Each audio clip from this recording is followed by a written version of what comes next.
On va lancer ce live. Salut Émilie.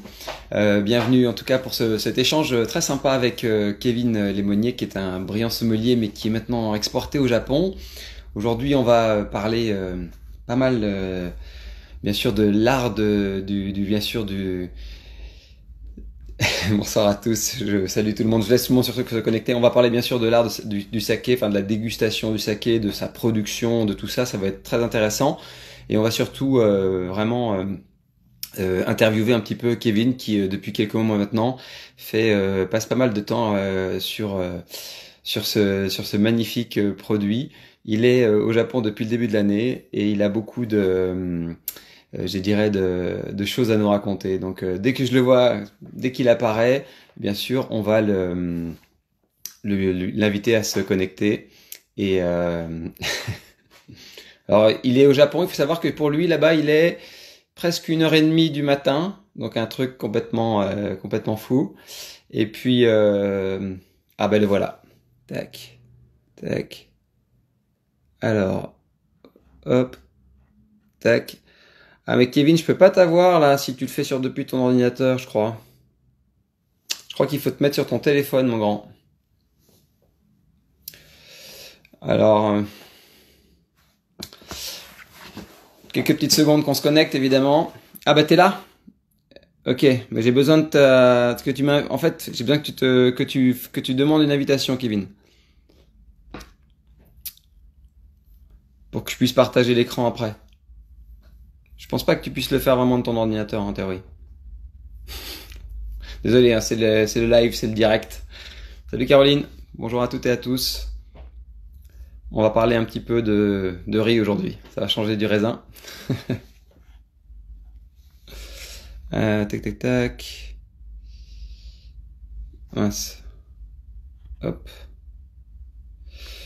Bon, petit raté de connexion. Kevin, faut que tu te connectes depuis ton téléphone sur le compte Instagram et ensuite on pourra. Comment qu'on fait? Bah, tu vas sur le compte de chef-d'œuvre et tu demandes à partager. Je te verrai depuis ton téléphone. Faut que tu fasses une demande. C'est facile. Dès que tu te connectes sur le live de chef-d'œuvre, tu fais tu fais une demande de partage. Voilà. Désolé pour les petits réglages techniques, mais Kevin étant au Japon, c'était pas facile de communiquer avec lui récemment et on n'a pas prévu encore toutes ces choses-là.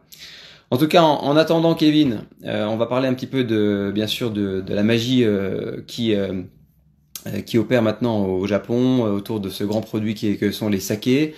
On va parler de son expérience un petit peu là-bas, de la culture aussi chez les Japonais, parce que je pense qu'on a ah bah voilà, ça y est, il arrive. On va parler diffusion de la consommation des coutumes là-bas, et voir vraiment comment le produit est vu surtout au Japon. On va faire un focus sur les mets sakés, ça va être très intéressant. Salut Kevin. Salut mon chef. Putain, la galère. Tu vois, c'est un métier Instagram. Hein. Ah mais grave, moi, je suis encore à l'ancienne, moi. Oui. Bon. Putain, avec deux, trois trucs. Tu là-bas, il voir vraiment comment le produit est vu, surtout au Japon. Et... On va faire un focus. Ouais, Oula, on a un écho. ouais, ouais. Ah, putain, j'avais réussi sur mon... Ah. Non, ferme ton ordinateur, Kevin. Ça va faire un écho. Ferme ton ordinateur. Juste le téléphone. Instagram. Hop, bon, voilà. Ferme ton ordinateur. Voilà. C'est bon? On est bon? On nous Ouais. voit? Super. Ça va, mon... Écoute, je suis ravi de te voir. D'abord, merci de participer à ce live Instagram. Ça va être très sympa. On va parler, bien sûr, de ce qui te happe aujourd'hui comme passion, le saké, mais on va surtout, tu vas nous raconter un petit peu ta vie. Mais il faut savoir, pour les gens qui nous écoutent, qu'il est très tard chez toi là-bas. Il est 1h30, 1h? Minuit et demi. Minuit et demi, ça va. Ouais, bon, ça, on aurait pu le faire plus tard pour les internautes ici, mais objectivement, c'est quand même plus sympa pour toi de pouvoir faire ça. Alors, Kevin,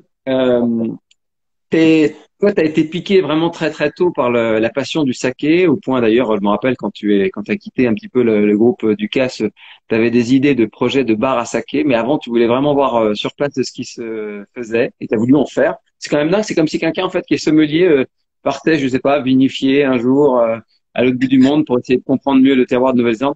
Euh, c'est quoi le sentiment que tu as depuis, ça fait combien de temps déjà que tu y es? C'est quoi ton sentiment aujourd'hui? Et puis, qu'est-ce que tu fais vraiment? Enfin, c'est quoi ton quotidien aujourd'hui là pour développer cette passion?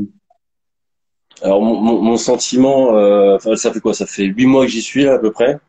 Ouais. Donc j'ai complètement adopté la méthode japonaise hein, en termes de rythme de vie, de sociologie. Je me suis complètement acclimaté plus que j'avais parce que bon j'étais déjà parti 3 fois, donc c'était pas Ouais. dans l'ambition, mais je me suis facilement fait happer par la manière dont ils vivent, la manière dont ils procèdent. Et donc là, bon, mon quotidien, il est plutôt, je dirais que j'ai la belle vie. J'ai vraiment la belle vie parce que bon, le saké se faisant uniquement en hiver pour des soucis de température, là, Ouais. ça fait à peu près 4 mois que je suis en vacances. Donc j'ai Ah, eu deux d'accord. mois avant d'intégrer la Kula où je suis là actuellement. Et j'ai bossé 3 mois et après les températures étant en trop forte hausse, les coulas s'arrêtent et là on passe sur du ménage approfondi, on nettoie toute la coula. Donc la production éventuelle de saké s'arrête complètement et bah là du coup après ils avaient plus besoin de moi et moi j'étais pas venu là pour gratter les cuves pendant des mois. Donc j'aurais dit moi je veux quand même visiter le Japon, je suis pas venu là que pour travailler. Donc c'est vrai que là, je passe un peu mon temps c'est un peu idyllique hein, et même limite utopique la vie que je vis parce que j'ai fait ce qu'il faut pour profiter de mon temps libre et je passe mon temps à voyager du nord au sud. En fait, j'ai une idée et je le fais. J'ai dit je veux aller là, bah j'y vais. Voilà, c'est un petit Ah, peu ça mon. super. Bon, ben, ceux qui ont des enfants, ceux qui travaillent, etc., te détestent, Kevin. Voilà. Merci d'avoir créé le doute. Nous, on est enfermés, bientôt reconfinés. Enfin voilà, et toi, tu voyages et tu profites. Ok. Alors, si on rentre un peu dans le sujet, évidemment, l'idée c'est que les gens qui vont suivre un petit peu ce live et puis qui le regarderont après aille un petit peu dans la culture de ce produit assez dingue. On a eu la chance, nous, à Paris, avec Xavier, de faire pour un master il y a pas très longtemps. Il y avait quasiment 900 sakés dégustés à l'aveugle. C'était un truc complètement fou. Avec mais d'ailleurs, les 10 sakés qui ont été isolés, sincèrement, c'était mais magnifique. C'est de plus en plus excitant. Ici, en France, c'est une culture qui est en train de partir à une vitesse assez dingue. D'ailleurs, je pense au point d'ailleurs que la génération actuelle de sommeliers est très intéressée par ça, mais aussi le public. On voit bien comment ça se développe. On voit dans les restaurants gastronomiques beaucoup comment le Japon, comment le saké et la culture japonaise viennent vraiment imprégner l'art de vivre à la française. Euh, quand on parle du saké ici, c'est un début, mais qu'est-ce qu'il en est là-bas vraiment? Est-ce que les Japonais ont un regard aussi professionnel que les professionnels que nous ici sur le saké, ou est-ce que finalement c'est encore moins ancré là-bas? Alors de ce que moi j'ai constaté, c'est-à-dire que tout ce que je vais dire ce soir, ça va être issu d'une expérience, donc c'est absolument pas à généraliser. C'est Bien pas sûr. parce que je fais comme ça que pas comme ça pour tout le reste. Moi, j'ai trouvé qu'il y a eu en fait un espèce de changement un petit peu de mentalité des Japonais, c'est-à-dire que le saké était une boisson quand même très très usitée et consommée pour toute occasion, que ce soit pour des sites, enfin des que ce soit ritualisé, que ce soit pour des mariages, des anniversaires, que ce soit une boisson en fait pour réchauffer pendant l'hiver. C'était en fait la seule boisson connue des Japonais, c'était la fermentation du riz. Donc, on est passé de ça à un mode de changement après la Seconde Guerre mondiale où les Américains sont arrivés. C'est eux qui ont introduit un petit peu la culture de la bière au Japon. Et en fait, j'ai l'impression que la bière a pris une ampleur folle. C'est-à-dire que dès qu'on va dans un endroit au Japon, on propose avant tout de la bière, du shochu ou du highball avec du whisky. Les sakés, à l'heure actuelle, sont très peu mis en avant. Donc, à moins d'aller dans des grands établissements qui peuvent éventuellement privilégier effectivement des accords ou des grandes maisons de saké parce que les mets sont de qualité et viennent, je dirais, corroborer en fait ce qu'il y a dans l'assiette. Les sakés sont souvent relayés en fond de cave, en fond de carte, à deux, trois références maximum. Donc, il y a eu d'une part un changement de consommation alimentaire, c'est-à-dire que les Japonais se sont mis à consommer moins salé, plus gras, de par l'américanisation. Hein, donc là, on est vraiment dans un D'accord. Japon préserviste, mais très occidentalisé. C'est-à-dire quand on va à Tokyo, bah, comme il y a un peu partout, hein, on voit du Starbucks, on voit du McDo à n'en plus finir. Alors, c'est moins qu'en Chine, moins qu'aux États-Unis, mais par rapport aux 50 dernières années, je trouve que le stade d'évolution a été très très rapide et on est passé sur un système américain qui moi, enfin, je suis pas vraiment enchanté de ça. Donc en fait, Oui. le japonais a été complètement intéressé par ce côté un peu exotique venu de l'extérieur. Donc en fait, il a commencé à plébisciter de plus en plus donc cette nourriture, ces boissons qui venaient effectivement d'ailleurs. Donc le vin en en fait essentiellement partie. Hein. Il y a eu une grosse hype autour du vin occidental et notamment français. Une grosse culture du vin au Japon quand même, heureusement. Enfin, moi, je trouve que c'est plutôt bien. C'est des sacrés. Moi, je trouve qu'ils sont autour du vin. En tout cas, ils ont une culture, ils ont un véritable respect du produit. C'est quand même chouette ce qui se passe au Japon autour du vin. Alors c'est chouette. Enfin, faut savoir qu'à Tokyo, c'est là où il y a c'est la ville dans le monde où il y a le plus grand regroupement de plus belles bouteilles au monde. C'est-à-dire que même à New York, même en France, en fait, ici au Japon, ils ont ce que nous on n'a pas en France, de nos propres viticulteurs. La plupart des allocations de grands noms de la Bourgogne ou du Bordelais ou quoi que ce soit, ils les ont au Japon et même nous, on n'arrive même pas à en avoir. Donc moi, c'est vrai que j'ai vu des bouteilles complètement phénoménales ici au Japon. Et donc voilà, en fait, on se rend compte, enfin moi, de ce que je me suis rendu compte par rapport à ça, c'est que le saké est souvent mis en arrière. Et quand je me rendais dans des izakaya ou des établissements, pour le coup, quelques bars à saké sur Tokyo, parce que sur une ville de 32 millions d'habitants, il y a quand même quelques bars à saké dans le coin. À chaque fois que je buvais du saké, c'était marrant parce qu'il y avait toujours les petits vieux, quand il y en avait, qui étaient complètement abasourdis et impressionnés parce que je buvais du saké. Et tous les jeunes Ah autour de oui. moi, donc soit de la bière, soit des highballs. Donc le highball, c'est du whisky avec des glaçons et du soda. Du whisky, du rhum, du highball, du shochu ou de la bière. Et donc le Bon, saké, il y a du c'est taf, il y a du taf pour les maisons de saké auprès de la population locale, quoi. Il y a au niveau de l'éducation et du retour à la véritable qualité, enfin vision de la qualité de la chose, quoi. C'est c'est-à-dire ce qu'on que entend. en fait avant j'ai remarqué, enfin pour avoir un petit peu discuté avec Kuno-san à ce niveau-là, la population japonaise, en fait, il y a eu un espèce de ginjo boom dans les années 80. En fait, tous ceux qui sont nés avant la Seconde Guerre mondiale, donc dans les années 20-30, consommaient du saké par habitude parce que c'était un petit peu, c'était la boisson par excellence au Japon. Ceux qui sont nés entre 60 et 70 ont déjà eu la culture un petit peu américanisée de là et se sont complètement désintéressés du saké, sachant qu'en fait, avant, les maisons de saké produisaient pour produire. Elles étaient pas vraiment dans cette recherche de qualité. C'est pour ça qu'il y a eu le Ginjo Boom dans les années 80, qui était un petit peu la première classification qualificative des qualificative. Qualitative. Ok. Euh, et du coup, ils ont un petit peu perdu cet amour pour leur alcool finalement. Donc là, je trouve il va peut-être y avoir un reversement de situation grâce notamment aux accords mets et vins qui sont plébiscités. C'est un des jobs les plus recherchés actuellement sur Tokyo en tout cas, c'est les sommeliers. Les Ah sommeliers, ouais? on le vend comme jamais parce qu'en fait, avant le saké, c'était juste fait pour accompagner un repas et c'était même l'élément central d'un repas. On mangeait, mais avant tout, on buvait le saké parce qu'il y a D'accord. énormément, c'est très nutritif, il y a beaucoup de protéases. Et en fait, c'était l'élément principal d'un repas. Là, ils se sont rendus compte qu'en fait, on pouvait commencer à faire des accords mets et saké, mais tout ça, ils l'ont découvert avec le vin. Donc, dans les années, je crois que c'était 80, quand le vin a vraiment Oui, commencé oui, oui. à être importé.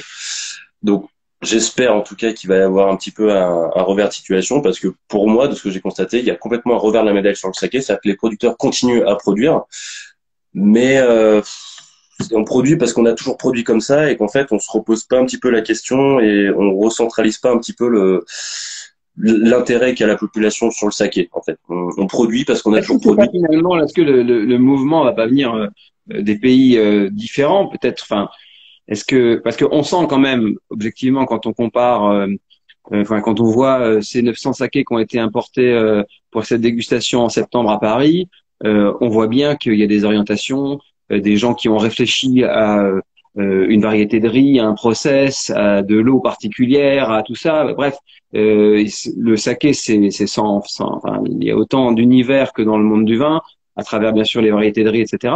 Mais in fine, est-ce que tu crois que c'est la demande internationale qui va permettre à la production de saké de s'affiner, Totalement. Ça va ah, ça vient permettre de pas de l'intérieur du redorer pays, donc. Ça va permettre de redorer un petit peu le blason du saké pour faire comprendre aux Japonais en fait qui se sont complètement détournés du sujet que effectivement et en fait il y a peut-être quelque chose à faire avec notre alcool national entre guillemets et effectivement les Kuramoto sont en train de se poser les questions en train de se dire bon bah si le vin marche comme ça dans le monde entier à l'occidental pourquoi nous notre saké on serait pas dans cette recherche de qualité dans cette recherche un peu avant-gardiste de nouveauté pour proposer un produit qui va garder un petit peu les standards, je dirais, anachroniques de ce qui l'a fait, de ce qui a été pendant l'ère Edo, l'ère Meiji et l'ère actuelle, mais voilà, en essayant de le rebooster pour essayer de conquérir un public un petit peu plus large que le japonais standard, disons, qui, de surcroît, et encore une fois, ne consomme plus trop de saké. C'est-à-dire que c'est vraiment vu comme une Il y image. aura peut-être un effet rebond, hein.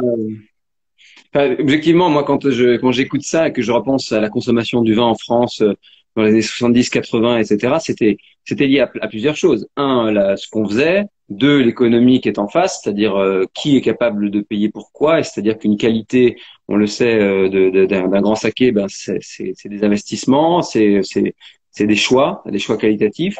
Euh, Moi, je pense que on a pris la température, enfin, on a pris la mesure du potentiel de notre vignoble et elle est devenue internationale après, mais au milieu des années 90, avant, on consommait, mais on valorisait beaucoup moins, ce qui forçait pas, ce qui forçait pas le développement et on campait évidemment dans un entre-deux. Là, aujourd'hui, on valorise à mort, on rayonne à mort, et bien sûr, ça crée un engouement mondial et un rayonnement mondial. Je pense que il va se passer peut-être ça pour l'univers du riz, pour le saké et certainement des fois ça passe par des marques, ça passe par des leaders. Alors on voulait témoigner, enfin je voulais témoigner de la dégustation qu'on a faite parce qu'il y a Richard Geoffroy qui est venu, Ouais, bah oui. Richard Geoffroy qui est l'ancien chef de cave de Dom Pérignon, qui est venu faire une masterclass sur le premier saké qu'il vient de lancer qui s'appelle Iwa Ouais, je sais, je S5. l'ai vu. Enfin, je l'ai dégusté. T'as vu? T'as dégusté aussi? Alors, on va en parler un petit peu. J'aimerais avoir ton avis. Moi, j'ai été assez. Bon, d'abord, j'ai été bien sûr très impressionné par la présentation parce que il a beau dire qu'il est sorti d'LVMH, honnêtement, on voit qu'il y a des restes quand même sur la presse, la bouteille, le designer qui fait la bouteille, qui est le gars qui a designé le stade olympique 2021 de Tokyo. Enfin bref, c'était complètement fou les détails et puis surtout après le process d'assemblage. Est-ce que au Japon ça existe des gens qui assemblent des sakés pour obtenir aller à un résultat un peu comme on le fait donc en Champagne et autres. Ça n'existe pas? T'en as jamais vu Non, d'autres? non.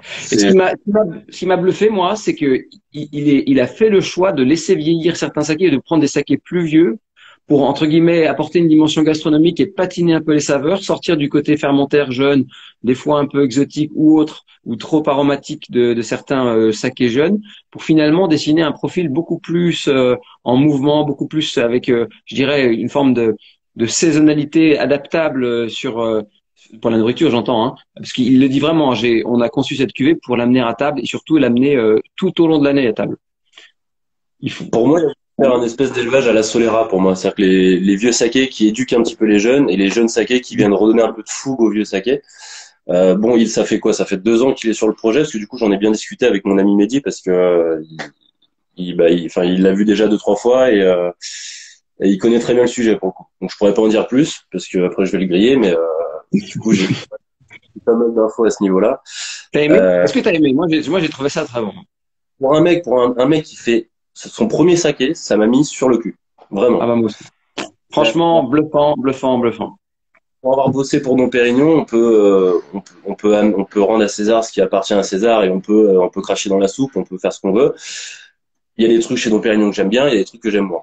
Mais on peut pas retirer à ce chef de cave que en termes d'assemblage, le mec a un nez, le mec Ouais. il a un feeling, Puis il il a une sait ce qu'il vision fait. surtout qui m'a marqué moi. Il a vraiment une vraie vision de ce qu'il veut faire quoi. C'est assez dingue pour du saké. Franchement, en assemblage, non, ça n'existe pas. On assemble à la rigueur des variétés de riz actuellement au Japon, hein, donc sur le Kojimai ou sur le Kakemai, mais c'est uniquement les seules représentations d'assemblage qui peuvent être actuellement mises en œuvre sur le saké actuellement. Là, assembler plus de 20 sakés comme il l'a fait et utiliser, alors je crois qu'il a utilisé combien, il m'a dit Mehdi, plus de 18 levures différents. Enfin, il y avait quand même un fort potentiel de chance pour qu'il se plante. Et Mm. quand on voit le résultat final, on se dit, bah chapeau quoi. Franchement, chapeau l'artiste. Avec un produit, bon, il l'a annoncé, ça devrait arriver normalement en février prochain 2021, si tout va bien sur le marché français. C'est un produit qui coûtera presque une centaine d'euros pour un particulier. Donc Rien qu'à bouteille, plutôt, plutôt haut de gamme, hein. 10 euros la bouteille à produire. Donc bon, déjà rien que Ouais, ça, d'accord. Bon, ça je fait comprends mal. pourquoi il a trouvé des investisseurs facilement. Après, moi, je pense que le talent, ça s'improvise pas non plus, tu vois, c'est quelque chose qui se valorise aussi. Moi, le positionnement, après, la question, c'est, On lui a posé plein de questions. C'était très intéressant cette dégustation. On lui a dit, est-ce que vous pensez que le vieillissement en bouteille va apporter quelque chose de différent? Est-ce que toi, par exemple, dans l'expérience que tu as au Japon actuellement avec les différents sakés que tu dégustes, est-ce que tu sais s'il y a un impact du temps en bouteille de saké qu'on fait 2, 3 ans, des fois plus? Ouais, totalement. Alors moi, je suis un grand défenseur des sakés vieillis. C'est D'accord. un peu mon...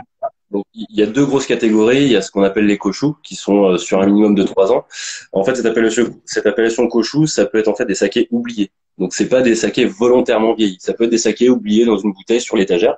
Sauf qu'à partir du moment où il a passé plus de 3 ans après sa presse, après sa filtration et sa mise en bouteille, on l'appelle koshu.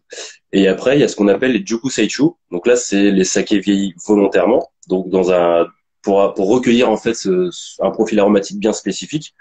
Donc j'ai bu des sakés de plus de 35 ans, de plus de 35 ans de vieillissement. Le premier truc qui m'a un petit peu interpellé, c'est que déjà le phénomène d'oxydation, il n'y a pas du tout le même rapport entre les molécules d'oxygène et le saké que peuvent avoir l'oxygène avec le vin. C'est-à-dire que D'accord. moi, l'oxygène, quand il oxyde un vin, il met mise à mal je dirais le spectre aromatique initial du vin pour prendre la place, et en fait, on ne sent quasiment plus que ça. Déjà, dans la Mhm. grande majorité, je sais pas, encore une fois, c'est une généralité, mais quand on sent un vin oxydé, bah bon, on n'a pas vraiment envie de le Oui. boire parce que c'est On vraiment n'entend une plus, très... oui. Ok. Mhm. Le saké, ce que j'ai constaté, c'est qu'en fait, ces molécules oxydatives, elles viennent compléter la gamme native du riz, l'aspect fermentaire et l'aspect de vieillissement. Donc, elles se ressentent pas du tout de la même manière. Et pour moi, elle vient juste enrichir la gamme et créer quelque chose de nouveau. C'est-à-dire qu'elle annihile des molécules aromatiques pour en créer des nouvelles. Et elle garde en fait celles de base, hein, les expressions natives du riz. Donc, j'ai bu des sakés de 35 ans, j'ai bu des sakés de 10 ans, 5 ans, 8 ans. Euh, on rentre un petit peu toujours dans la même sphère, hein, dans le même profil, parce que après mine de rien, en fait, c'est les protéases qui reprennent le dessus. Mhm. On a elles vieillissent, elles brunissent, donc c'est ce qui va d'ailleurs apporter la La couleur teinte, ouais. un peu brune, un peu caramel, un peu sucre de canne au saké. Mais je trouve qu'en fait, c'est clairement là où j'ai commencé à me dire, c'est vraiment possible de faire des accords mets et saké. Alors, on va en Euh, parler tout à l'heure, Kevin, de tout ça parce que c'était fascinant. Je me rappelle quand on avait fait la formation. D'ailleurs, ouais, j'invite tous les sommeliers à se pencher là-dessus. Hein. Ça se passe en 48 heures. On peut faire des super formations maintenant en France, un peu partout. Et c'est vrai que il faut tester, il faut goûter, il faut vraiment comprendre la magie qui opère dans le mariage des sakés et des mets avec voilà des choses qui sont évidentes. On l'a fait, on en parlera tout à l'heure. On va parler accord mets et vins, on va parler accord fromage, saké, etc. On va parler un petit peu plus aussi peut-être de choses qu'on fait au Japon avec des produits spéciaux, mais aussi on parlera végétal, légumes, œufs, etc. Et on voit bien en fait que le saké, il peut faire des fois des choses que le vin ne sait pas faire. Donc ça, c'est assez fou. Mais j'aimerais rentrer dans 2, 3 détails, Kevin. C'est vraiment des questions de curiosité. Je me suis dit, est-ce que aujourd'hui, moi j'ai le sentiment en tout cas, est-ce que les les les Kouras sont sont vraiment penchés sur le lieu et enfin le micro, enfin l'identité du lieu où pousse le riz. Parce que moi j'ai un sentiment que il y a des producteurs, il y a des acheteurs de riz, mais qu'à la fin on n'est pas très très focus sur ça et donc l'identité peut être un tout petit peu, je veux dire biaisée quoi, ou un peu moins d'une année sur l'autre. En tout cas, les Kouras n'achètent pas forcément les riz au même endroit. Ça c'est ce que j'ai non, compris. non, exactement. Ouais. En fait, le truc, c'est que au Japon, par rapport en France, donc un viticulteur va posséder ses vignes lorsqu'il est pas, enfin quand il est producteur j'ai perdu le terme. Bref, quand il possède ses vignes, donc Hmm. ça lui laisse quand même une grande maîtrise sur sa matière végétale, sur sa matière première, et en fait, il va amener dans ses caves ce que lui-même a cultivé. Donc ça lui fait quand même un schéma de A jusqu'à Z sous contrôle. Hmm. Ici au saké, enfin dans le monde du saké, c'est les riziculteurs, c'est le domaine paysan. On laisse ce domaine-là aux paysans et il y a les Kuramoto qui achètent ce riz à ces riziculteurs et qui eux le travaillent pour en faire du saké. C'est deux métiers complètement différents. Donc il y a plus, enfin il n'y a pas, en tout du moins, cette compréhension, cette volonté de se dire, je vais voir ma matière première, je vais essayer de la comprendre, je vais essayer de voir un petit peu quels sont les impacts climatologiques, qu'est-ce que je peux faire, qu'est-ce que je peux pas faire, qu'est-ce que je peux éviter pour ensuite, lorsque je l'amène chez moi, j'ai une pleine compréhension de cette matière et que je puisse après Hmm. jouer avec ce que j'ai appris de là où je l'ai recueilli parce que c'est moi qui l'ai fait. Donc là où j'ai travaillé, j'ai eu une super chance parce qu'en fait, Kuno-san, il y a à peu près une quinzaine d'années. Il était déjà passionné par la France et il est venu en France. Et en fait, les sommeliers, hein, de par nature, ont beaucoup tendance à poser des questions sur voilà sur la vigne. Et donc du coup, ils lui ont posé des questions sur la riziculture. Et il m'a expliqué qu'en fait, il s'est retrouvé un petit peu bonnet parce que il C'est savait pas comment. pas dans Bah, le futur. Hein. bah, moi, je peux faire ça. Moi, j'achète le riz. Et en fait, il y a eu une idée naissante l'année d'après où il s'est dit, mais c'est vrai, ça m'a quand même un petit peu fait chier de pas pouvoir répondre à tous ces sommeliers qui me demandaient un petit peu le riz, comment ça poussait, comment ça se récoltait, où ça se faisait, les conditions climatiques, ceci, cela. Donc, il a commencé à acheter des rizières à Toyama et à Fiogo, qui est un petit peu le berceau des rizières AA, donc équivalent premier cru et grand cru. C'est une des premières classifications géologiques sur les rizières du Japon. Ça se passe à Fiogo. D'accord. Euh, il a acheté ses rizières là-bas. Donc, c'est un des seuls Kuramoto à l'heure actuelle qui est détenteur des rizières et qui pratique lui-même sa riziculture et qui prend Ah, son riz d'accord. Donc et ça qui va, est-ce que ça va se développer, tu penses, ou? alors ça, je voulais le sortir un petit peu dans des thèmes que je voulais aborder, c'était un peu les sakés à l'avenir. Effectivement, Mhm. voilà, je pense que ça va se développer. Ça demande un double travail parce qu'après du coup, il a ouvert une deuxième Kura qui va bientôt être sur le marché, enfin qui va bientôt être mis sur le marché au Japon. Donc en France, je sais pas trop. Euh, mais c'est vrai que ça demande beaucoup de travail, ça demande plus de main-d'œuvre, ça demande des connaissances quand même beaucoup plus accrues parce qu'on Oui, et est quand puis même, il y a un impact climatique d'une année sur l'autre, etc. ça demande de la compréhension à ce niveau-là, ouais, bien sûr. Ouais, ouais. Donc après, bon, Alors, il s'en, ouais. moi, si je pousse la question plus loin, Kevin, euh, on m'a dit, enfin, et j'ai lu beaucoup sur les sakés, que l'eau avait un véritable impact sur l'identité du produit. Donc, est-ce que, bon, je me Super. rappelle, il y avait certains sakés que j'ai dégustés où il y a quelques lieux qui sont calcaires, ou d'autres qui sont essentiellement volcaniques, mais globalement, l'eau a un impact. Mais mine de rien, si on sort un petit peu, enfin, c'est l'eau que l'on prend d'une source qu'on utilise, ou c'est l'eau qui a fait pousser le riz qui compte? Euh, alors, enfin, je sais pas si je dois en parler. Bon, après, il parle pas français, donc même s'il m'écoute, je m'en fous. Le fait, en fait, que les rizières soient irriguées, déjà, c'est un milieu propice à la prolifération de micro-organismes un petit peu indésirables, à une faune qui va potentiellement endommager les riz. Donc, quoi qu'il arrive, les méthodes Aigamo que je vous parlais sur le saké Kameman Shuzo à Kumamoto, on avait fait une soirée chez-d'œuvre avec, qui lui est en méthode Aigamo, donc qui aère ses sols et qui fait une espèce de culture biodynamique avec des canards. Ça doit représenter 0,01% des cultures en biodynamie à l'heure actuelle. La totalité des D'accord. rizières, pesticides et insecticides. Parce qu'effectivement, c'est très dur de préserver une rizière dans un milieu comme ça. C'est-à-dire que souvent, Oui. c'est dans les montagnes, c'est très peu dans les villes.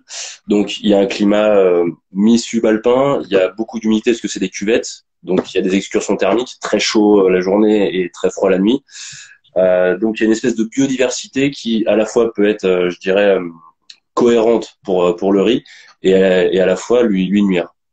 Donc, Oui. c'est vrai qu'avec la question et en fait, ils ont un peu peur de prendre des risques, les Japonais. Donc en fait, ils Oui. préfèrent se statuer sur bah, mon père il a fait comme ça, mon grand-père il a fait comme ça, et puis mon arrière-grand-père il a fait comme ça. Moi, je vois pas pourquoi je changerais. Ça marche depuis 150 ans, donc pourquoi je ferais différemment? Et en fait, c'est vrai que bon bah perdre une récolte pour eux, c'est chaud quoi. C'est assez Oui. dramatique. C'est-à-dire que même moi au combini, quand je demande un sucre supplémentaire, la nana elle est en panique, elle va demander à son manager quoi. Parce que normalement, japonais, tu fixes son café, son sucre, il prend le sucre, le café, il se casse. Donc là, un gaijin qui demande un deuxième sucre, tu vois, c'est panique. Donc pour les rizières, c'est un modèle Ok. complètement ça en fait. Et aborder une méthode en biodynamie qui risquerait de mettre en péril, Oui, un truc établi, ouais, on change pas trop, quoi. Ok. y en a qui y pensent, Ça mais viendra avant peut-être avec la demande des générations à venir qui vont s'inquiéter un tout petit peu aussi, comme les nôtres, de ce qui finalement est important, c'est-à-dire quand même à un moment un respect de l'environnement, peut-être l'assurance aussi de ne pas boire des choses qui peuvent éventuellement contenir des résidus de produits phytosanitaires. Je pense que ça va venir. Parle-moi de la culture du riz.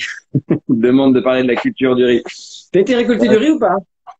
Est-ce que t'as été récolté du riz? j'entends mal. T'as été récolté du riz ou pas? Ouais, ah non, la récolte, non. C'est pas encore, elle est pas encore, ce sera à peu près, ouais. Enfin, on y arrive là. On arrive On y arrive, sur là, hein, la. c'est l'automne, je me rappelle, hein. Je vous entends Alors, plus très bien là, mon chef. bon, écoute, pourtant je suis là, regarde, tu m'entends là? Ah, je vous entends, mais moins bien qu'avant. Mince. Bon, bah, c'est peut-être la connexion Internet, on va voir. J'espère que ça va marcher. Et moi, je t'entends nickel, hein. Si tu veux, tu peux beaucoup parler. On t'entend en tout cas. Ouais, bon.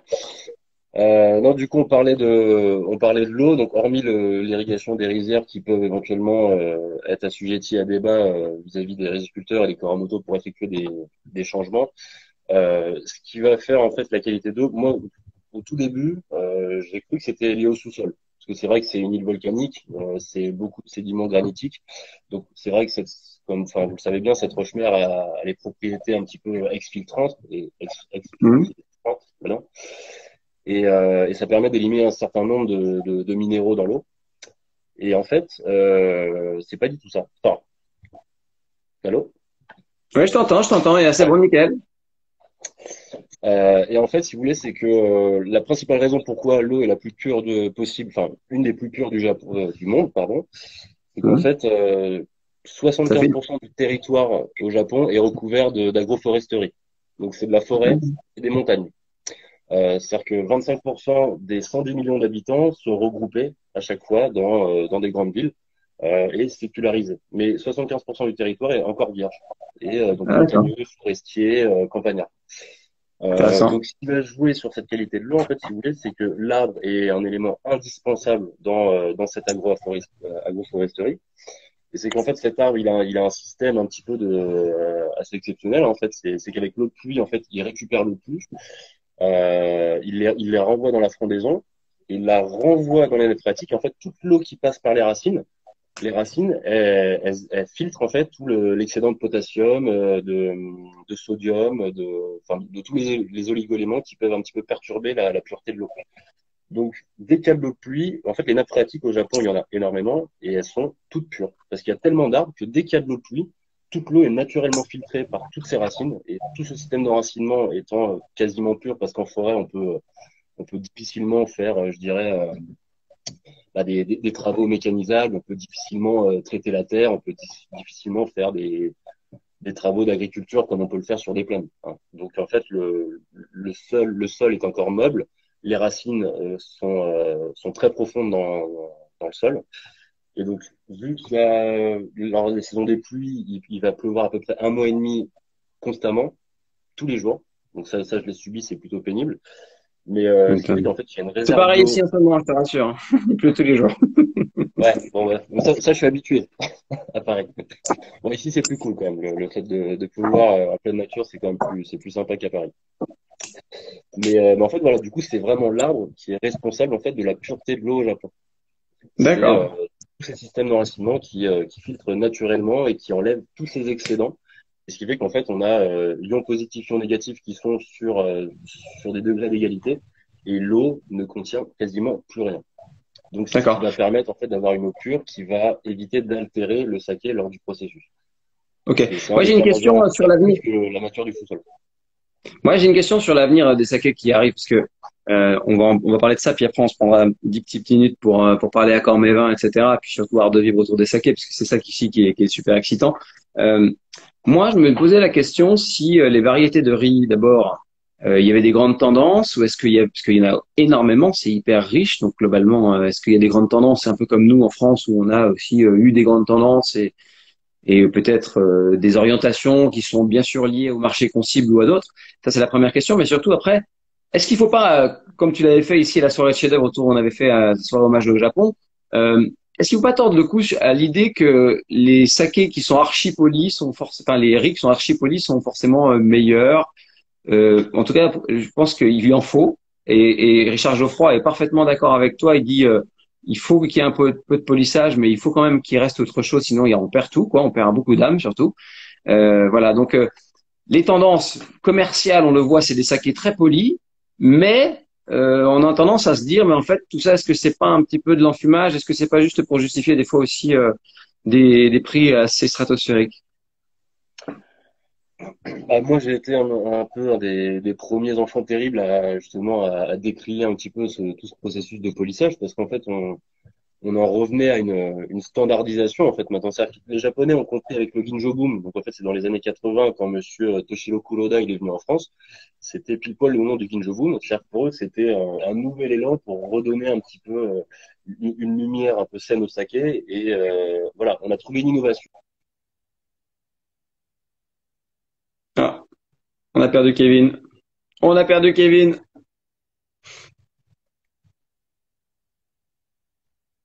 Allô, allô. Kevin?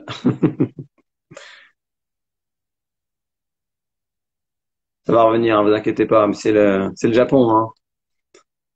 Il est tard, à minuit, il coupe la connexion Internet. Kevin, tu nous rejoins? Bon, on va faire une petite pause, 30 secondes, le temps que Kevin revienne. Hop. Et puis, on va parler, donc je vous dis un petit peu le programme de la suite, on va parler un petit peu de ça, donc des tendances de riz et puis de style de saké, on va parler un petit peu de ça, mais surtout on va vraiment aller peut-être dans la partie assez intéressante aussi des accords mets et vins, saké vin bien sûr, enfin saké pardon, mets, puisque c'est vraiment une culture, c'est quelque chose qu'il faut vraiment percer pour comprendre un petit peu comment ça fonctionne et surtout comprendre ce que cette dimension protéinée apporte, tout ce que bien sûr la salinité enfin de certains mets peut créer dans le mariage avec le saké. On va essayer en tout cas de récupérer Kevin qui va lui apporter pas mal d'expertise là-dessus. Alors, attendez, j'essaie de voir si. En tout cas, si vous avez des questions, allez-y parce que c'est maintenant, hein. On pourra évidemment parler de tout ça. En tout cas, je sais pas si on va réussir à récupérer Kevin. Bon, en tout cas, voilà. Euh, non, toujours pas. Euh, désolé pour ce petit break. Il nous faut on a perdu la connexion de Kevin et j'ai peur qu'il malheureusement il n'y ait plus de connexion. Mais bon. En tout cas, ah ben voilà, il revient. C'est bon, on est reparti. Ok. Ça y est, Kevin? Ah, c'est bon. Oui. On t'entend, mais on ne te voit pas. Les filles qui sont très déçues parce que t'es beau comme un dieu, mais on n'a plus d'image. Merci les filles. Écoute, on continue tranquillement, Kevin, si tu veux. Alors, ouais, on parlait des tendances, des styles de saké, et peut-être de ce qui, enfin, est-ce que tu sens quelque chose, toi, depuis 8 mois là-bas, ou est-ce que finalement, comme tu disais tout à l'heure en introduction, on compte vraiment sur des traditions locales? Euh, sur des traditions locales. Ouais. Là, je m'entends. Qu'est-ce que c'est que ce bordel? Ça marche, ça marche. Ouais, moi je m'entends en doute. Faut pas que tu sois trop prête. Faut pas que tu aies d'ordinateur ni quoi que ce soit à côté de toi. Dans Voilà. l'ordi. Voilà, ça c'est sûr. On a deux, trois petites questions qui sont tombées. Kevin, on va parler à mes et 20 pour terminer le live tranquillement parce qu'il nous reste une vingtaine de minutes. Mais Alors, euh, on va commencer par moi par le de Simeon Mollard. Donc celui avec qui j'avais fait la formation à mon frère. Ça oui, s'appelle Plus près du saké de Simeon Mollard. Et le livre pour commencer à se lancer dans le saké, se prendre de manière ludique et à la fois. Pour moi, c'est par ce livre que j'ai commencé enfin, avant de euh, on sur t'entend les. plus, Kevin, ça coupe vraiment beaucoup. Voilà. On Ouais, non, t'entend en deux, en fait. pas fou. Hein. Ouais, je sais pas. Après, choisir entre ces quelque chose sur un accord. Là, c'est une question un peu, comment dire, en fonction de la situation, je pense, on mange. Est-ce qu'on veut opérer, faire un choc des températures, donc servir quelque chose sur un écran.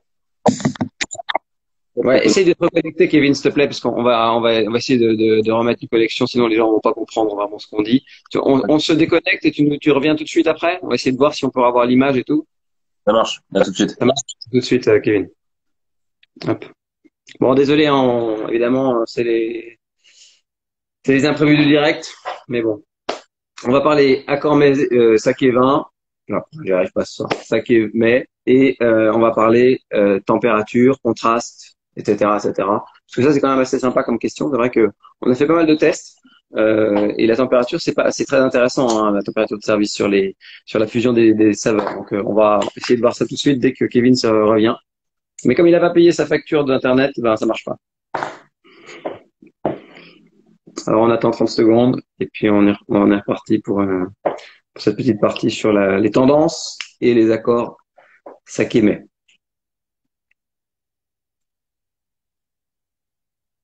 À condition que Kevin revienne, bien entendu, sinon je le ferai tout seul avec grand plaisir. Ok. Alors, hop, hop. Alors, bon, Kevin commençait par des phrases, des petites choses. Par quoi commencer pour découvrir le saké? Bon, faut commencer par les Jumai Daijinjo, qui sont des sakés très purs, très fins, avec des esters alcooliques très délicats, des nuances florales très fraîches. Moi, je pense que c'est la meilleure façon d'apprécier le saké dans sa subtilité. Si vous allez directement sur des sakés vieillis ou des choses un peu particulières ou avec des structures alcool prononcées, vous allez très vite les chanter. D'autant plus que ce sont des produits hyper riches en protéines, hyper denses, avec une véritable sensation onctueuse des fois très saturante pour les papilles. Et quand on est occidental, ça marche pas très bien. Donc, mais ça, Kevin va vous en parler dès qu'il sera revenu, à condition qu'il revienne, parce que là, je suis pas sûr qu'il revienne, mais il y aurait là qui demande où était Kevin.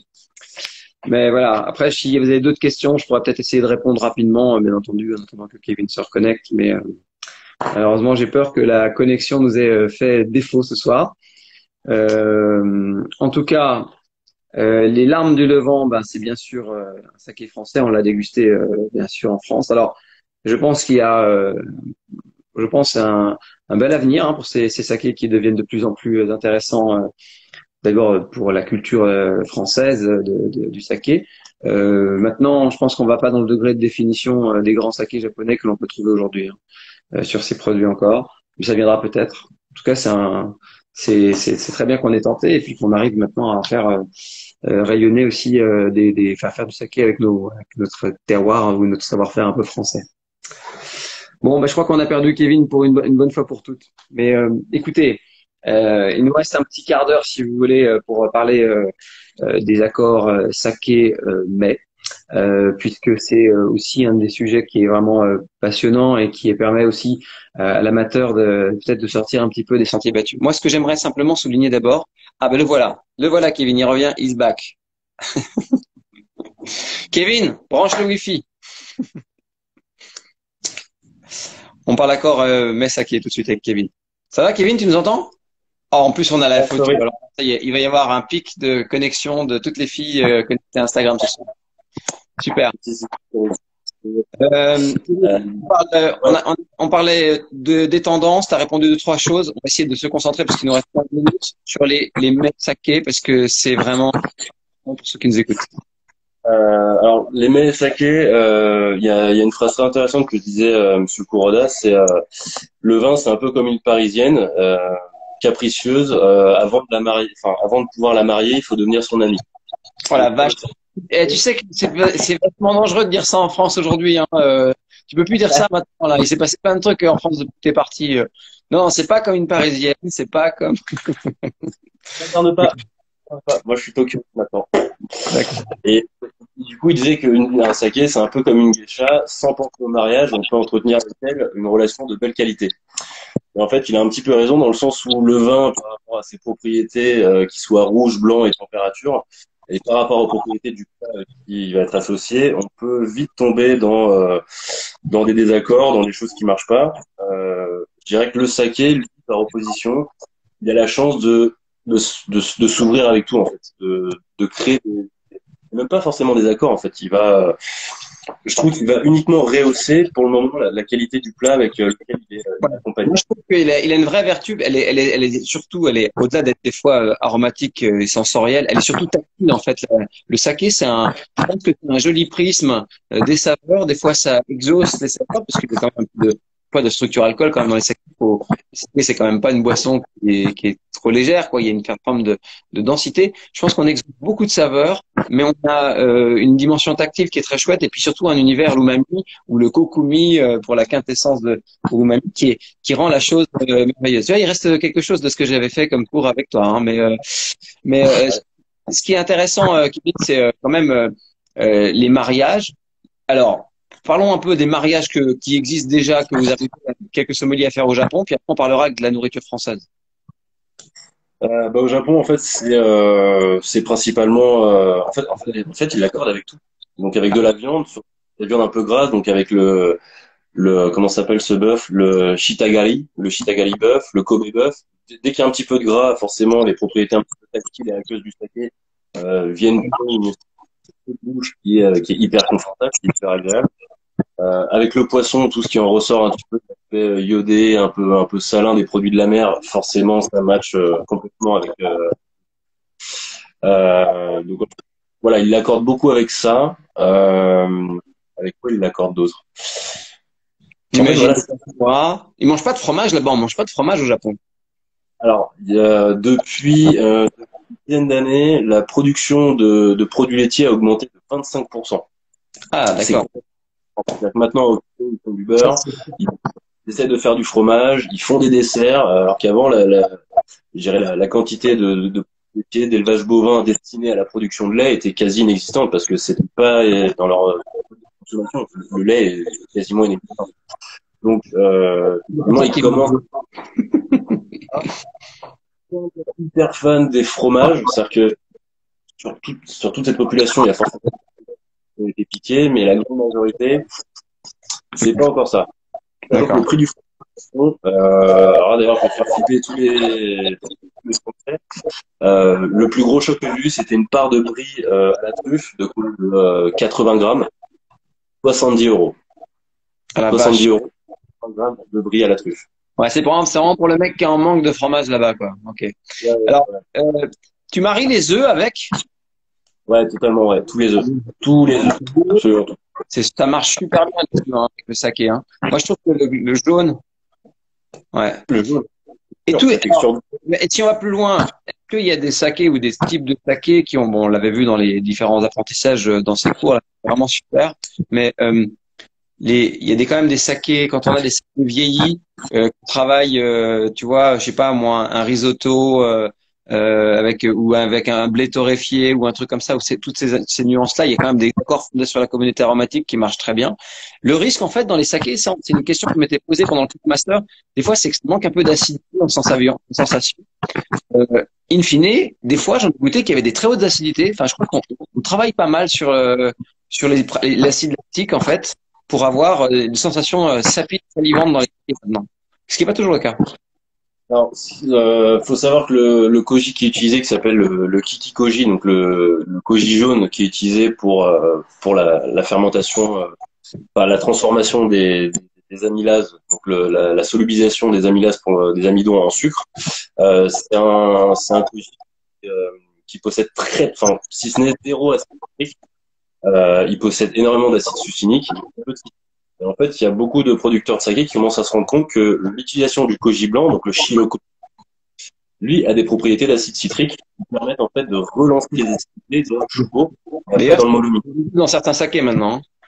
Ouais, en fait, ils ont un petit peu ce modèle du pain occidental qui leur plaît et Oui. en opposition à vouloir être complètement, je dirais, pas archaïque, mais à vouloir garder un petit peu le savoir-faire, à ne jamais changer. Il y a des mecs qui se disent pourquoi j'utiliserais pas le koji blanc qui est actuellement utilisé pour la production de shochu pour relancer un peu mes acidités et créer un saké un petit peu différent. Et j'ai été dans plusieurs bars à saké où effectivement je suis tombé sur ce type de saké. Et c'est plaisant quand même. C'est plaisant de trouver un saké avec, je dirais, la patine de bout qu'on aime bien avoir, donc cette espèce de côté un peu Donc, rondouillard, un petit peu lacté, et tout ça tranché par des acidités un petit peu plus élancées et athlétiques, qui en fait, la plupart du temps, nous sommeliers, nous font vibrer dans le vin blanc. On aime avoir ces acidités un petit peu chaudes, un peu ciselées. Et les retrouver dans le saké, moi, ça m'a fait bien joué les gars. C'est ça qu'il fallait faire. là, il y a un lien qui dit et le caviar. C'est sûr que ça marche le caviar aussi, hein. Ah ouais, pas de problème. Ouais, Sur des caviar, quoi, hein, sur des Jumaïda Dinjo très très fins quoi. Je pense qu'il faut Ça dépend de caviar peut-être aussi. J'ai pas essayé avec tous les caviars, mais peut-être qu'avec des caviars d'esturgeon qui font des caviars un petit peu plus gros, un petit peu plus riches, Hmm. effectivement partir sur une Inzo avec un peu moins de copiage, beaucoup plus d'aminase, ce qui donne des sakés plus élancés avec des polissage, enfin, des plus fortes polissages. Ça permet d'avoir des extractions un petit peu plus fines et permet de créer le mariage avec le caviar. Et je pense à l'inverse, faire des genmaishu sur des caviars un petit peu plus robustes, un petit peu plus fins, pour effectivement voilà recréer cette balance. Enfin, j'ai pas encore fait tous les caviars, hein. C'est pas des foot. Hein. C'est quoi tes coups de cœur au Japon, des trucs qu'on trouve pas en France? Des genre, trois sakés qui te font kiffer, mais de la mort, quoi. Qu'on trouve pas en France. Alors qu'on trouve pas en France, il y a ma brasserie où j'ai travaillé, Ouais. qui m'a promis à faire des isolations parcellaires. Donc ça, pareil, c'est encore un peu stratosphérique par rapport à je dirais On commence, quoi. le, le côté classique des producteurs de saké. Lui, il a fait des isolations parcellaires, il a fait des études de géologie et il s'est avéré qu'il a fait en fait des parcelles full argile, comme ce qu'on peut trouver en Bourgogne. Il a planté en fait il a fait une densité de plantation qui va être classifiée comme ce qu'on appelle les tokujo. Voilà, les tokujo. Donc c'est une très faible densité de plantation, ce qui va permettre à la plante de se nourrir confortablement sans subir de stress, sans avoir 10 000 grains de riz à nourrir. Donc en fait, on a un riz qui est un peu en dessous de 20, un peu au-dessus de 26 milligrammes en termes de poids. Parce que là-bas, la classification des rizières se fait par poids. Donc il y a Tokujo, Ito et Nito. Nito, c'est carrément par les. On va prendre 800 mots japonais en une heure avec toi. Ouais, même moi, je suis fatigué par tous ces termes de japonais. Des fois, ça me bourre le crâne. Et bref, du coup, il a créé les rizières de Taco. Alors, Il y a c'est une le premier saké. Donc ça, pareil, je vous ferai goûter parce que c'est pas encore sorti en France et j'en ramène deux, trois bouteilles en France. C'est le premier saké qui m'a vraiment pâté où j'ai senti le riz plus que les levures. J'ai vraiment senti le riz de Yamada Nishiki de Hyogo. C'est incroyable. Et là, à mon pote, quand il m'a fait déguster, il y avait le shacho à côté. Je lui ai dit, là, c'est un saké de gastronomie. Là, c'est un saké, on peut commencer à parler d'accord et saké. Ouais, Là, on ouais, peut c'est vraiment. pour le vin, quoi. C'est pas fermentaire ou technique, c'est authentique, quoi. C'est du riz, il y avait de la texture de bouche, il y avait suffisamment d'acidité, donc pas non plus sur un shirokoji, mais il y avait suffisamment d'acidité pour garder un élan de friture en bouche, ne pas tomber un petit peu dans l'excès de matière. Euh, Ça, c'est vraiment mon bébé. C'est celui que, d'ailleurs, je vais passer un contrat avec le fournisseur officiel quand j'ouvrirai mon bar à Saint-Pierre et avoir les rizières de taco Prends en ton avant temps direct. pour le bar à saké, Kevin, hein, pour les investir. En ce moment, bah, je pense qu'il y aura deux, trois fonds de commerce à acheter pas très cher bientôt. Mais prends ton Ah ouais. temps. Fais un petit tour de cadran. Encore un peu. Alors, un autre maintenant. Un autre coup de cœur. Un autre coup de cœur, Washino Shuzo à Morioka. Donc là, on est dans le nord du Japon, on est à côté de Iwate, on est dans la province de Sendai. Et il y a un Kuramoto qui nous a sorti un riz rosé. Et en fait, donc c'est pas par adjonction de colorant ou quoi que ce soit, c'est en fait le riz qui est naturellement rouge et noir. C'est le seul riz dans tout le Japon qui est une variété ancienne du 19e siècle qui possède des anthocyanes. Donc les anthocyanes comme les propriétés phénoliques des vins rouges, avec cette matière colorante qui est naturellement dedans, ce riz détient des anthocyanes. Donc en fait, il fait une macération pour son eau du komekoji et pour son eau dans les molomis. Et donc, il fait une macération à part. Et en fait, l'eau qu'il rajoute au fur et à mesure, elle est naturellement colorée parce qu'il a fait au préalable cette macération. Donc, on est sur Le saké rosé de macération. Putain. Oh la vache, quand je vais raconter ça aux membres de chez moi, ils vont jamais me croire. Ok. alors, par contre, ça peut vous intéresser, mon chef, je m'occupe de la distribution sur Paris de ce On saké. parlera business après, Kevin. On parlera business après. Ok, super. Et t'as des sakés effervescents qui détirent ou pas? Saké effervescent, ouais, il y en a un que j'ai bien aimé. Je suis pas encore vraiment rentré dans le sujet des sakés effervescents. Il y en a un qui m'a un petit peu bluffé, c'était à Gifu, c'est Tetsudo, qui fait méthode champenoise. Donc il y a pas de levurage, il fait de seconde fermentation en bouteille, il fait tout comme en champagne. Et j'avoue que le résultat est, alors, avec des taux de sucre un petit peu plus hauts quand même. Donc pour ceux qui aiment un petit peu les produits ultra bruts, comme qui est un petit peu la mode depuis je dirais quoi, depuis 5-6 ans maintenant, où tout le monde maintenant veut des champagnes hyper droits, hyper ciblés, avec le moins de teneur en sucre possible. Il y a toujours encore, ils n'arrivent pas encore à éliminer le sucre. Donc, il y a quand même cette espèce de protubérance de sucre qui, moi, me déplaît pas, parce que, le sucre dans le vin ou dans l'alcool, ça m'a toujours plu. Mais voilà, très bon. Après, de là, le comparer au champagne, on n'est pas encore là. Voilà, un petit peu de, c'est pas la même matière première, en fait. Donc, je me souviens, Tenaka, il m'avait posé un petit peu des questions en disant comment je pourrais faire ceci, cela. Puis malheureusement, j'ai pas envie de t'influencer sur le modèle occidental, mais il faudrait que tu te rappelles que ta matière première, c'est pas la même. C'est pas du raisin, toi, c'est du vin. Donc à partir de là, tu pourras faire tout ce que tu veux. Ça va être un petit peu dur d'égaler.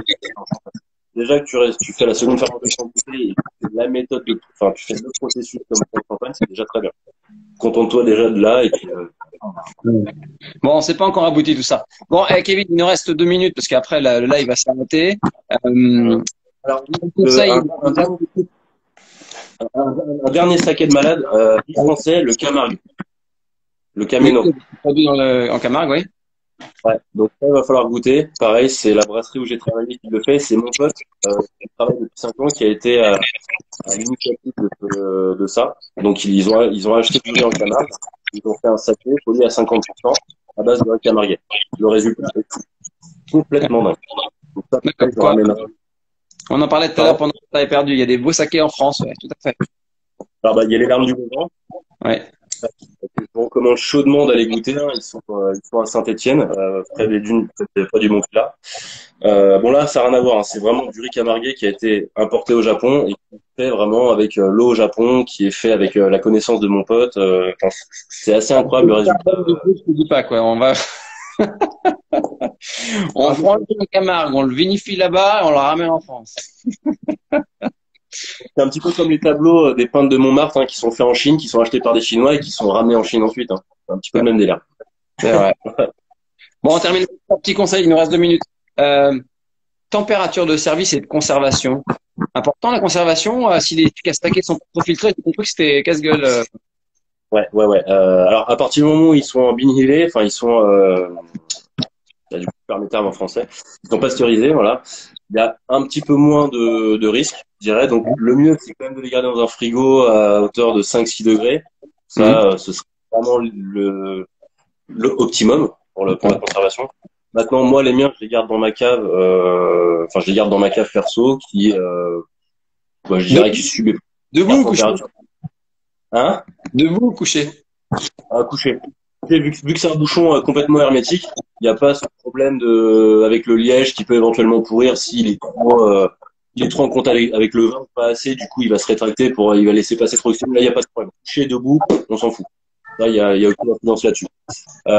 Lumière, les bouteilles sont naturellement protégées par un espèce de filtre qui est un petit peu opaque, donc la lumière, ça a beaucoup moins d'impact. Ça accélère le vieillissement, un peu comme le vin, mais moins vite. Donc, dans le noir, c'est mieux. Enfin, le plus sombre possible, c'est mieux. Après, voilà, moi, les miens, ils sont à 14 degrés, 15 degrés toute l'année. Ça fait 4 ans que je les vieillir dans ma cave. La dernière fois que je l'ai ouvert au Japon, j'ai peut-être pas encore nécessaire, mais je n'ai pas senti une grosse incidence. Mais le mieux, c'est dans un frigo à 6 degrés. Ok. Et température, dernier point. Si tu as une température à choisir pour goûter de manière un peu universelle tous les sakés.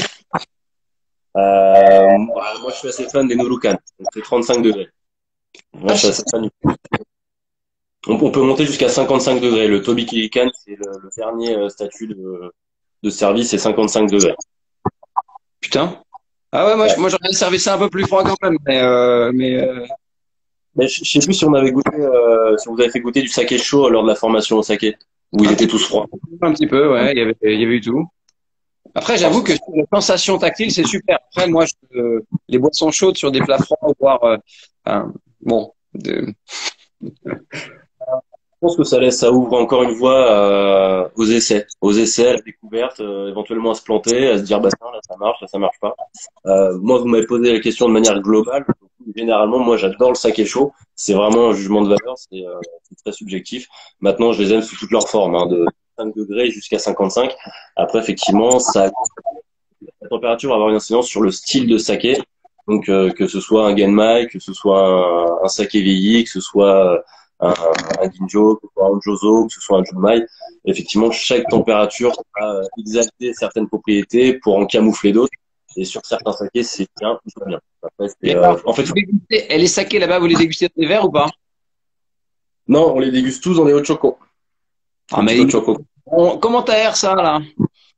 Ah non, mais ça, c'est nul à chier, hein, pour bien déguster un saké, hein. Ça, c'est traditionnel, ça. Ouais, donc on parle de pute, quoi. Ok.